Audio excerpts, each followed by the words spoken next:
I think the greatest challenge for officials was this issue of how you rebuild entire cities.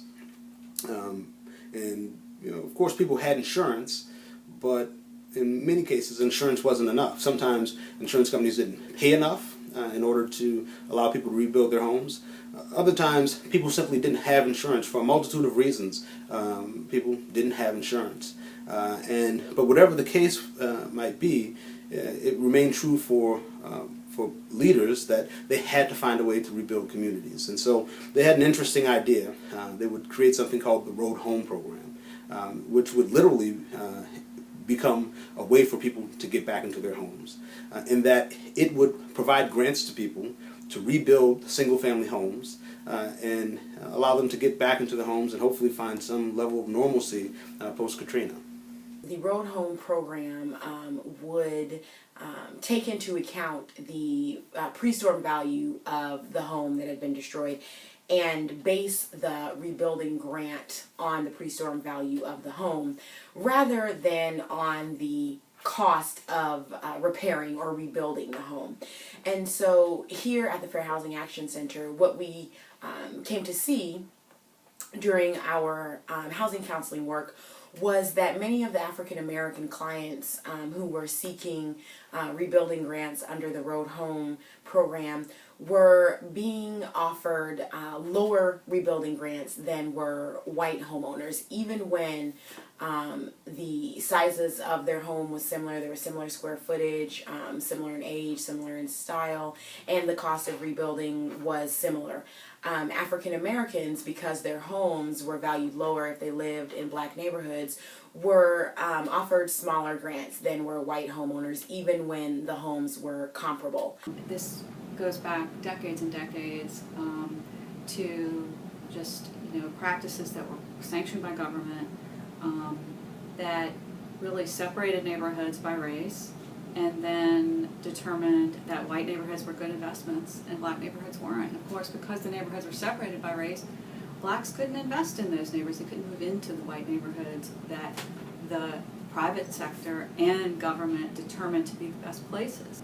So because of this history of separation, racial separation, and because banks and insurance companies treated African American neighborhoods as less valuable, considered them less valuable, we have different property values that are associated with race in this city as in any other city. And so after Katrina, when it was time to decide how to make grant awards to homeowners whose properties were devastated by the storm, African Americans were penalized for the lower property values that that their properties had, not because of any individual actions on their part, but because of this historic separation, segregation, and the different property values that existed in white neighborhoods and black neighborhoods. If an African American homeowner was seeking to rebuild a home that cost $150,000 to rebuild, and the value of their home pre-Katrina was at $100,000, then they were facing a $50,000 gap in the funding that it would take to rebuild. Whereas on the other hand, if a white homeowner who also was facing $150,000 worth of damage, if their home was valued pre-Katrina at $140,000, then their gap to cover the cost of rebuilding was only $10,000. And so African American homeowners were then facing larger gaps in what it would take to rebuild versus what they had been awarded under the Road Homes Program.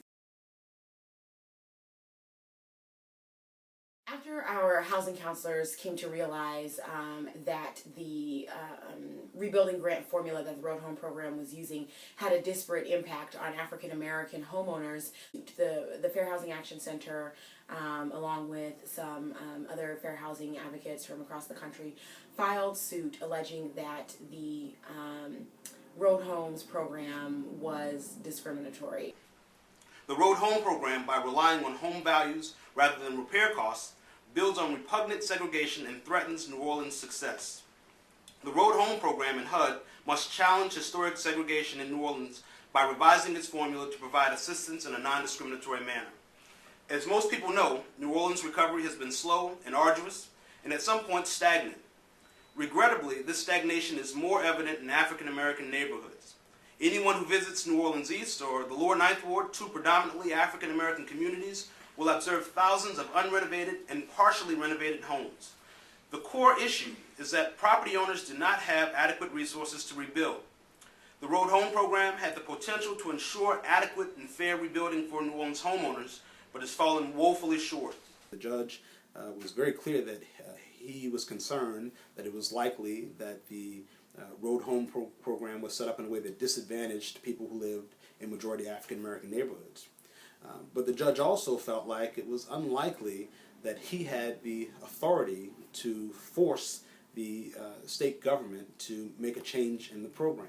Because the Road Home program failed to take into account this country's history of residential segregation and discrimination, we're still continuing to see the effects of that program and the lack of ability to rebuild today. Many neighborhoods in the city that are historically African American now see vacancy rates 10 years post-Katrina that are astronomically higher than they were pre-Katrina. And we know that the Road Home program certainly played a part in the lack of many African American homeowners to rebuild post-Katrina. The city currently is whiter and wealthier than it was pre-Katrina. And this in and of itself doesn't create a problem. But the fact that African Americans haven't had the same opportunity to return to the city that they've called home is certainly problematic. The settlement was a step in the right direction towards getting more hurricane-affected homeowners back into their homes and making good on the promise to rebuild a better New Orleans. But the truth is that the settlement came in 2011, which was a tremendously late recovery start for primarily African American homeowners that had been left behind. While the formula was ruled discriminatory by a federal judge, in the meantime many people had made homes elsewhere or were overwhelmed by the costs of prolonged displacement.